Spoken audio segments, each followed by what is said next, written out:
Амансыздар қазақ елі. Біз бүгін Жамбыл облысы Меркі ауданында орналасқан Арас компаниясына келіп отырмыз. Арас компаниясының басшысы Арнас мырза, қош келдік сізге. Енді біз қазір сіздің компанияға келгенде, сіздер бізден Казбек сыйлалған едіңіздер. Қазір мен сіздерден бір-екі сұрақ сұрасам. Әуелі Арнас мырза, өзіңіздің шаруашылығыңыз жөнінде қай бағытта, соны айтып берсеңіз. Саламатсыздар ма? Біз 2003-те бастап ақбас сиыр ұстап жатырмыз. Жылқы ұстаймыз 97 жылдан бастап. Силысты былтыр 25 жылы, бірінші жыл бастағанбыз силыс жасап. Сонымен сіздің өнімізге алып закваскаларыңызды. Сонымен биыл сапасын жақсы көріп отырмыз. 25 жылы бірінші рет алдыңыздар. Закваскамыз, яғни биологиялық ашытқы, Казбек сыйлықты бір рет алдыңыздар. Бірінші рет қай жақтан естідіңіздер? Қалай таптыңыздар бізді? Сіздер компанияларыңыз бізге өздеріңіз шықтыңыздар да? Қай жақтан білдіңіздер? Интернет аман есен болсын, интернет. Интернет. Интернет аман есен болсын, қазір білесіз ғой, бәрі интернет арқылы табамыз. Сіздердің клиенттеріңіз бар екен, Амирани компаниясы. Сүт өнім істейтін. Солардың сіздердің клиенттердің болғаннан кейін, тем более өзіміз Амирани өнімін аламыз. Қаларда болған кезде өте дәмді, өте табиғи. Сол үшін олардың отзывтарын оқыдық сіздер туралы. Сонымен шешім қабылдадық, сіздердің осыны алып көрейік былтыр, биыл. Амиран компаниясы біздің байырғы келе жатқан тұтынушымыз болып табылады. Енді сіздер биыл бірінші рет бастыңыздар ғой біздің өніммен. Басқалардан құны жағынан, қазіргі алып жатқан сүрлемдеріңіздің сапасы жағынан не айтар едіңіз? Мен сізге айтайын, біз бірінші жыл айттым ғой сізге, бірінші жыл істеп отырмыз. Енді сапасы өзіміз бала кезімізді білеміз ғой енді. Ауылды өстік, силысты көрдік, сенажды көрдік. Сол сапасына қарап, мысалы мен әлі есімде, салыстырған кезде прям белгілі болып тұрды. Иісі де әдемі, енді дәмін деп айта алмаймын, жемейміз ғой енді. Так иісі ұстасақ влажность дейді ғой, сочності күшті. И қазір біздің клиенттеріміз алып жатыр ғой. Қарабұлақ алады бізден, постоянно күннен алады. Белый вод, Шымкент облысы, Қолдан алады, Түркістан облысы алады. Сол кезде бәрінің отзывтары өте керемет. Енді көріп тұрсыз ғой, машиналар тұр, очередь тұр. Енді сапасы төмен болса алмайтын еді ғой бізден. Сол үшін өзім ойлаймыз, енді сапасы жақсы болғаннан кейін бізде келіп алып жатыр, көбісі сұрап жатыр. Сұрау өте көп.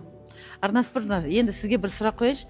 Қазіргі кезде өкінішке орай көптеген шаруашылықтар бұрынғы дәстүрлі тұзбен басады. Біз енді қаншалықты айтып жатырмыз, бірақ ол кісілер түсінбейді, кейбіреусі түсінгісі келмейді. Енді сіз енді маған мынаны айта кетіңізші, сіз өзіңіз айтып тұрсыз, бала кезден көріп жүрген сүрлемдер.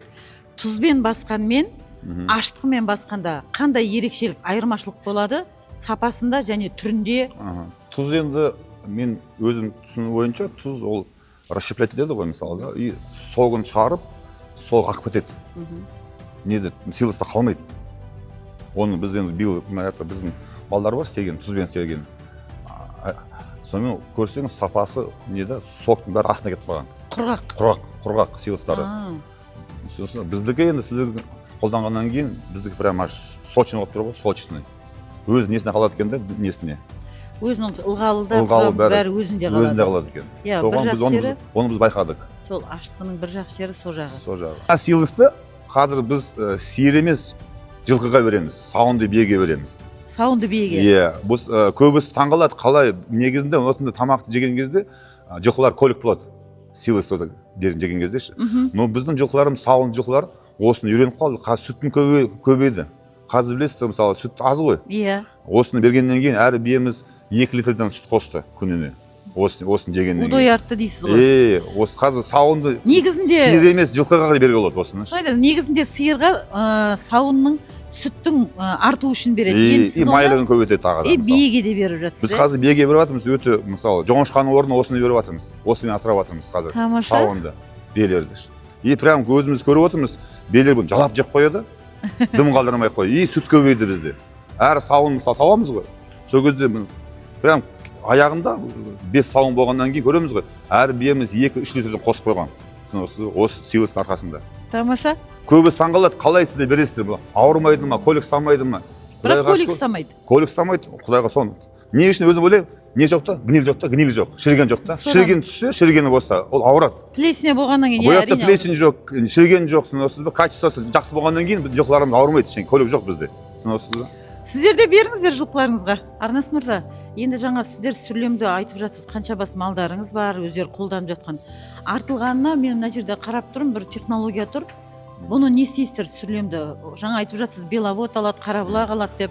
Сол үшін мына технологияны алып келгенбіз. Бұл уже біраз уақыт Қырғызстанда көрші мемлекетте қолданады осымен. Біз онысыны былтыр алып келдік та тасымалдау үшін. Силос білесіз ғой, бұны алғаннан кейін бұны тез қолдану керек қой. Күйіп кетеді.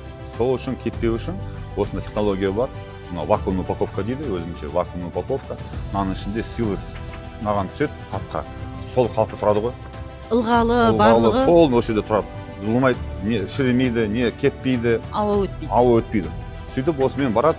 И ана алған адамдар мысалы жинап қойды үйіне, күніне мысалы 10 қап, 5 қаптан беріп тұрады да, уайымдамайды. Мысалы мынау кеуіп қалады ма, құрақ бұны уайымдамайды да. Сол үшін осыны істедік. Ыңғайлы болсын деп. Бір упаковка? Качествосы. 25-26 килограмм бір қапта болады. Шамасымен, иә? Шамасымен. Өте тамаша.